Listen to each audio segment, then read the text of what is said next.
Hello, this is Dr. Do again. This video is outside of medicine. Continue the video histories reading.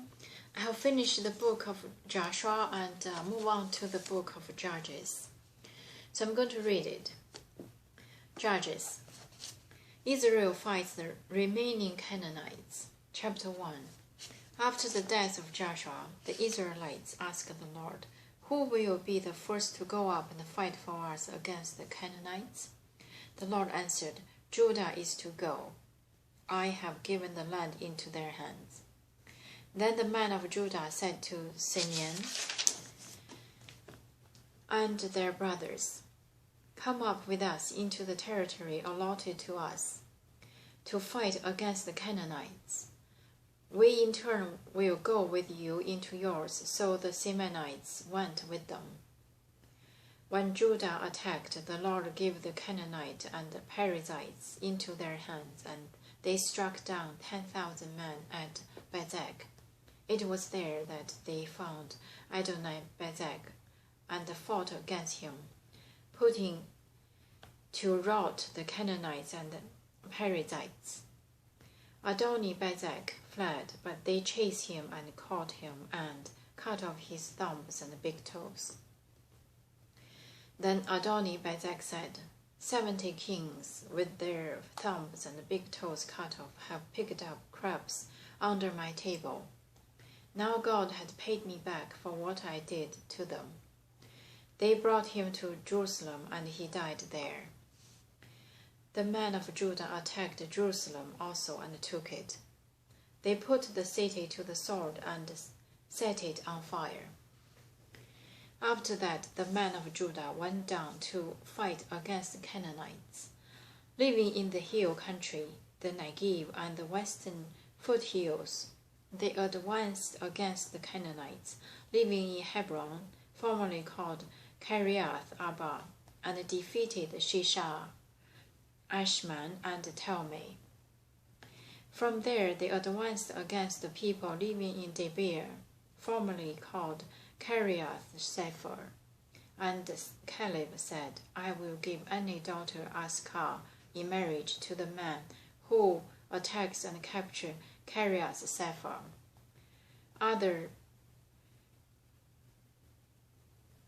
Othniel, son of Kenaz, Caleb's younger brother, took it. So Caleb gave his daughter Askar to him in marriage. One day when she came to Othniel, she urged him to ask her father for a field. When she got off her donkey, Caleb asked her, "What can I do for you?" She replied, "Do me a special favor. Since you have given me land in Negev, give me also springs of water." Then Caleb gave her the upper and lower springs.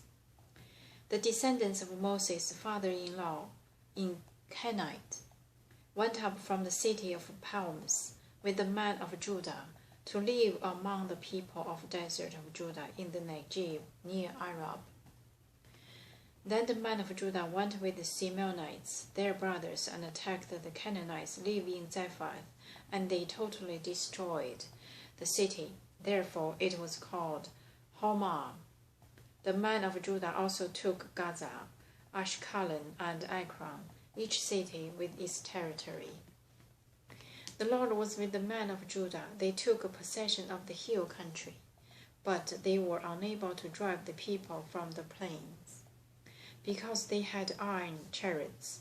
As Moses had promised, Hebron was given to Caleb, who drove from it the 3 sons of Anak. The Benjaminites, however, failed to dislodge the Jebusites who were living in Jerusalem. To this day, the Jebusites live there with Benjaminites. Now the house of Joseph attacked Bethel, and the Lord was with them.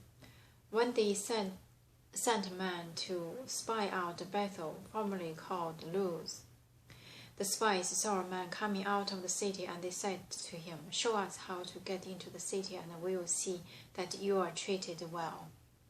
So he showed them, and they put the city to the sword, but spared the man and his whole family. He then went to the land of Hittites, where he built a city and called it Luz, which is its name to this day. But Manasseh did not drive out the people of Beth-shan, or Tanaj, or Dor, or Abalim, or Megiddo, and their surrounding settlements, for the Canaanites were determined to live in that land. When Israel became strong, they pressed the Canaanites into forced labor, but never drove them out completely. Nor did Ephraim drive out the Canaanites living in Gezer, but the Canaanites continued to live there among them. Neither did Zebulun drive out the Canaanites living in Ketron or Nahalol, who remained among them, but they did subject them to forced labor. Nor did Asher drive out those living in Akko or Sidon or Alab or Azib or Heba or Ephek or Rehob, and because of this the people of Asher lived among the Canaanite inhabitants of the land. Neither did Naphtali drive out those lived in Beth Shemesh and Beth Anabel, but Naphtalites too lived among the Canaanite inhabitants of the land. And those living in Beth Shemesh and Beth Amnash, because forced labors for them. The Ammonites confined the Danites to the hill country, not allowing them to come down into the plain. And all the Amorites were determined also to hold out in Mount Heres, Ajalon, and Shalom. But when the power of the house of Joseph increased, they too were present into forced labor. The boundary of the Amorites was from Scophon Pass to Selah and beyond. The angel of the Lord at Bechem, chapter 2. The angel of the Lord went up from Gilgal to Bechem and said, I brought you up out of Egypt, and led you into the land that I swore to give to your forefathers. I said, I will never break my covenant with you, and you shall not make a covenant with the people of this land. But you shall break down their altars. Yet you have disobeyed me. Why have you done this? Now therefore I tell you that I will not drive them out before you. They will be thorns in your sides, and their gods will be a snare to you. When the angel of the Lord had spoken these things to all the Israelites, and the people wept aloud, and they called that place Bochim.